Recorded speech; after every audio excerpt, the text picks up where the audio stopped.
Muy buenas tardes, mi nombre es Emily Arnauder Carmen, pertenezco a la sesión 04 de Química Fotográfica. Le voy a estar explicando sobre los siguientes temas. Temas a tratar: cómo se generan los rayos X, quién descubrió los rayos X, cómo funciona un tubo de rayo X, cuáles son las partes del tubo del rayo X, la producción de los rayos X y la radiación ionizantes. ¿Cómo se generan los rayos X a nivel anatómico? Tenemos que conocer el espectro electromagnético para saber qué es un rayo X, los cuales va desde la sonda de radio hasta los rayos gamma. El espectro depende de la frecuencia magnética del fotón.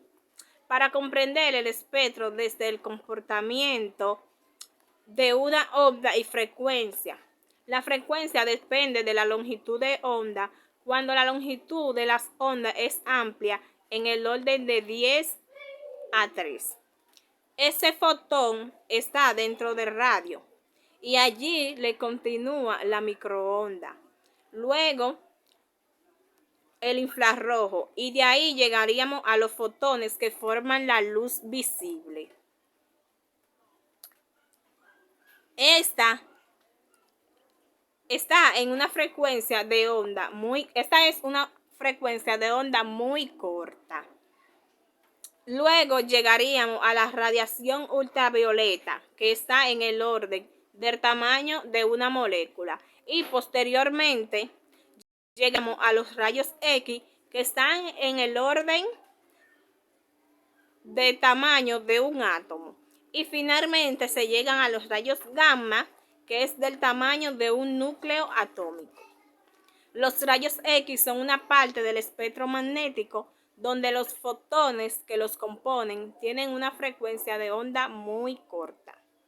Ahora sí podemos definir qué son los rayos X.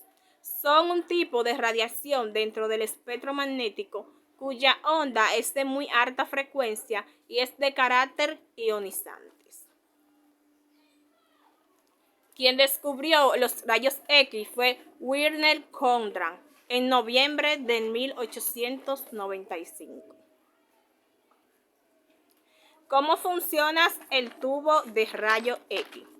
Como tenemos un cátodo cargado negativamente y un ánodo de carga positiva, cuando aumentamos el voltaje, lo que vamos a tener es un gradiente de voltaje, donde habrá un voltaje muy negativo y otro positivo. Cuando el kilovoltaje del cátodo aumenta, van a salir los electrones que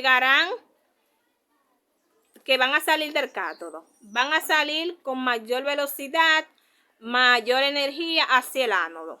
En radiología se usa de kilovoltaje de 50 y 150 kilovoltaje, lo cual es bastante alto, es decir, en el cátodo va a haber entre 50 y 150 kilovoltios y en el ánodo un valor mucho menor para que estos electrones se vean atraídos a pasar por el extremo. Cuando se aumenta el voltaje, hay un flujo a través del cátodo que lo cataliza a través de un filamento para que no salgan dispersos a través de la cámara del vacío, lo cual por el gradiente de voltaje van a salir a buscar el cátodo. Cuando los electrones salen del filamento, chocan y hacen una aceleración brusca, ya que el ánodo está hecho de un número atómico muy alto, que es el tungsteno, y el electrón frena y esa energía que lleva la desprende, la arroja al medio en forma de un factor. Salen en forma de rayos X. Parte del tubo de rayos X se encuentra la polla de cristal, el filamento, el cátodo, el ánodo, la ventana por donde salen los rayos X. Además están la corriente de alto voltaje. La corriente de alto voltaje se representa con un lado positivo y uno negativo. El alto voltaje es importante para generar el tipo de radiación electromagnética la corriente se conecta a un cátodo y el otro al ánodo. Como podemos ver, el cátodo y el ánodo están dentro de una cámara de vacío. Y estos elementos, y a su vez, la cámara del vacío está dentro de una cámara de blindaje, generalmente plomado, que no permite que se escapen los rayos X. Además, el ánodo tiene un mecanismo rotatorio, lo cual disipa el calor a la vez la cámara del vacío y la del blindaje. Están abiertos. Este tiene una abertura que por donde sale el haz de los rayos X, como podemos ver aquí, del ánodo, donde salen los rayos X. Producción de los rayos X. Los rayos X se producen cuando un haz de electrones proyectil, como podemos ver aquí, el proyectil de alta energía acelerado a través de un voltaje de miles de voltios choca con el blanco del tungsteno del tubo de rayos X.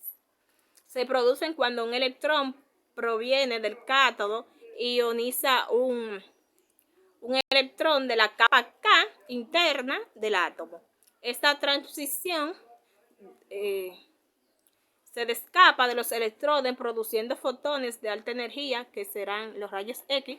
Como podemos ver, esta flecha rosadita son los que se desprenden de los proyectiles y de la ionización. La radiación ionizante, esta genera iones en la materia. Son aquellas radiaciones con energía suficiente para ionizar la materia, extrayendo los electrones de su estado. Como podemos ver, el